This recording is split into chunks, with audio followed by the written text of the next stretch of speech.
in 1930. It is headed by a 38-year-old Harry J. Anslinger. He had had no particular experience with drugs, but he came in, and what he was a complete bureaucrat. That is, he wanted to protect his agency. He wanted to keep his budget going. To Anslinger, there is nothing glamorous about fighting drugs, but soon he sees that it is one of the most important issues of his time, endorsed by some of the country's most powerful men, like publisher William Randolph Hearst. Anslinger went to visit Hearst at San Simeon Castle. I guess it was one time. And Hearst told him that he personally wrote all of the anti-drug editorials in the Hearst newspapers. And I think that Anslinger himself felt that this was a kind of a disgusting subject, like maybe being commissioner of garbage or something like this. And he was just astounded that anyone would, who's really important, would care about it. The Bureau's efforts have been aimed at fighting heroin and cocaine. But with Anslinger's arrival in 1930, marijuana is the new drug problem born out of the trouble in the Southwest with Mexican migrant workers.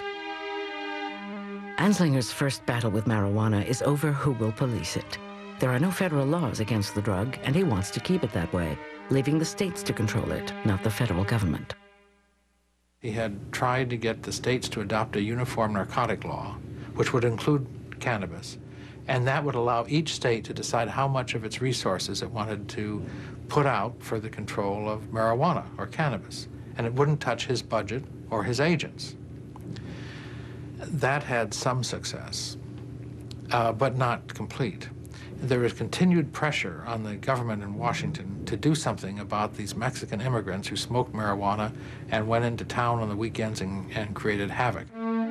Texas, California, Arizona, and Colorado insist it's the federal government's responsibility to do something, but Anslinger resists. He has no interest in staking a career on combating a weed. He has only a staff of 300 and a $1.5 million budget to battle drugs the world over. He wants to avoid a law that will be difficult to enforce and offers a different approach.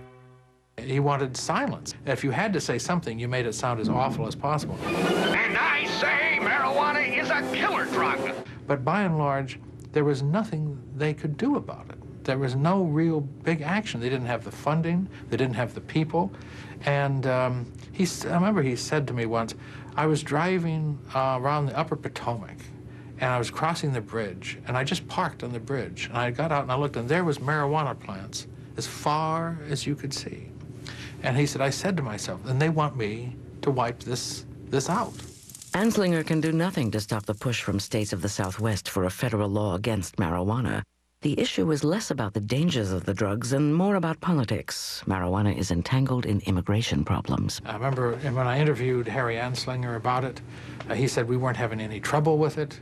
You could get it in Harlem, he said, and it was not a problem. But the pressure came from the Southwest and the West, where the Mexican immigrants were seen as a unnecessary and dangerous surplus population. And so there was a tremendous campaign to try to push the Mexican immigrants back into Mexico. And marijuana got mixed up in that, because there was no question that they grew marijuana and smoked marijuana. In the end, the southwestern states prevail upon Anslinger to do something.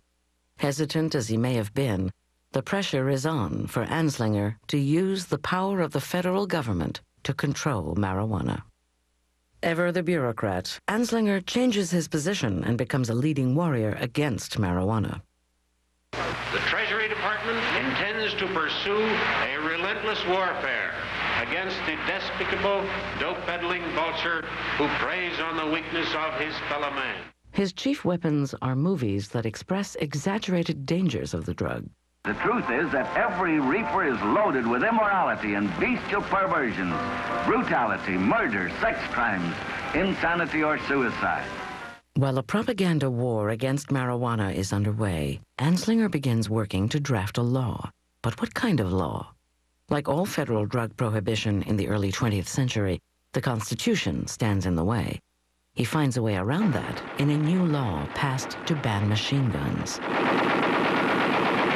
A law was passed called the National Firearms Act, which said that you could not give, borrow, or transfer a machine gun to anyone without a machine gun transfer stamp. And it turns out the government would not make any machine gun transfer stamps. So this went up to the Supreme Court on the grounds that this couldn't be legitimate taxing measure because they weren't doing anything to get the taxes. It was actually just a way to stop machine guns being distributed. The Supreme Court ruled the National Firearms Act was legal, and its use of stamps, even though purposely not available, was legitimate. Anslinger now has a model for a national ban against marijuana. Anslinger told me that the general counsel of the Treasury Department came into his office holding this decision by the Supreme Court, saying, look, we have a way to go after marijuana. Anslinger's idea to make marijuana illegal is simple. Anyone involved in its use, distribution, sale, or transfer will be required to get from the government a marijuana tax stamp. But the catch is, the government will only make a token number of tax stamps available. But can he convince Congress that a weed is as dangerous as a machine gun?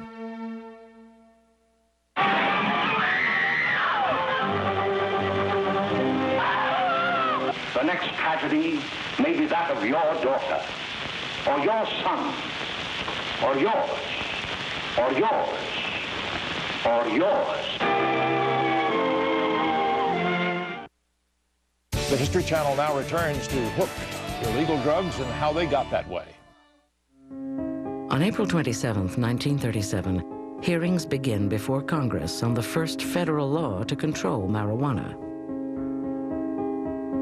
Anslinger hopes to convince Congress that marijuana is dangerous and that they will enact a law like the one that banned machine guns.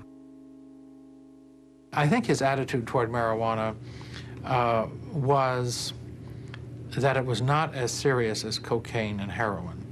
But you wouldn't know that publicly, because one of the strategies against marijuana was to describe it in so horrible and disgusting a way that no one would be tempted to try it once. What's the matter with you, son? Anslinger tells Congress the drug makes the user insane, or worse. Oh, nuts. I didn't do it on purpose. Of course you did. But rather than argue with them, the mother stoops to pick it up, and when she does, Elvin takes that heavy frying pan from the stove and kills his mother with it. This is exactly what happened, and how it happened. In fact, he said... Anslinger also tells Congress marijuana is the stepping stone or gateway to heroin and cocaine. One more puff, or I'll be floating. I want something stronger. How much have you got? He adds that it is the assassin of youth. One of the cases that he was constantly presenting in these congressional hearings was the case of Victor Licata, who was a young boy in Florida who cut up his family with an axe. And according to Harry Anslinger, he did this